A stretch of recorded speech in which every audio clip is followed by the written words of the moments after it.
文化大學打造南部上優質推廣教育學習圈，在原有高雄分部基礎上，加添台南新據點，形成高雄台南雙核心布局。未來台南的學員唔免擱遠行，在家己的城市就當學習，實現學習無界、知識共享的環境。在大南方的這樣的一個區域裡面，除了之前的高雄分部之外，在台南我們也落地，然後也希望可以來服務，就是台南想要學習的民眾。那我想除了一般的所謂的證照啦、學分班啦，或者是職能方面的提升、競爭力的這些系列的課程之外，我們也有很多軟性的課程，包含像身心靈的，或者是像大家一般熟知的，可能比較現在開年了嘛，就是新春大家也想了解一下，今年的運氣怎麼樣啊等等的，我們這方面其實都也會有相關的課程講座，然後包含一些台南在地的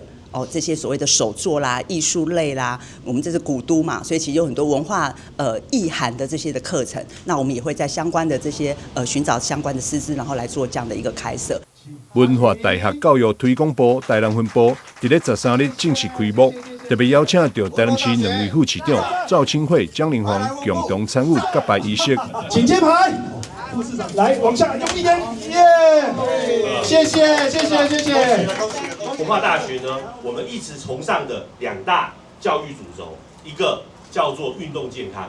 另外一個叫做藝術文創。我們從這2大主軸，我們發展出非常多的配套相關的課程，甚至包含到各位在座的，不論是你的公司行號或者是政府機關，只要你想要上的課程，都可以透過我們的平台來跟我們來做一個連接跟串聯。文化大學1年，我們總共可以開9000門課，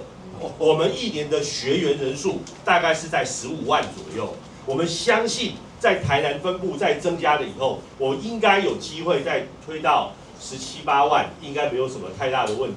本身也是文大校友的副市長趙清惠表示，文化大學校友眾多，是人數上濟學校，因此文大台南分部在教育推廣上更搭建社會需求，對着台南的觀光推廣、人才培育等幫助真大。文化大學呢，長期以來我們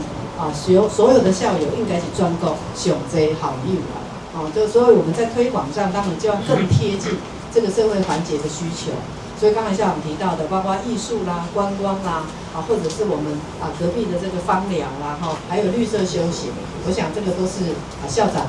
腦袋裡面已經都想好了很多推廣的工作。那9000多個班咱來分工會當在台南市結合我們的觀光旅遊，因為台南市還是百年古都，700缸那當然如果能夠結合我們在地的更好的這些需求，包括觀光旅遊的人才或者是在推廣。我們現在政府希望能夠再往前的綠色旅遊的這一塊，還有我們農村休閒旅遊的這一塊，對台南市來講，它的這個幫助一定更大。文化大學教育推廣部台南分部目前的課程規劃包含觀光導遊跟領隊考證班、耳足淨化創業班、紙紮藝術、裝佛漆線工藝等課程種類多元豐富。文化大學希望透過台南分部的成立，和終身學習更搭建生活。台南新聞張偉忠採訪報道。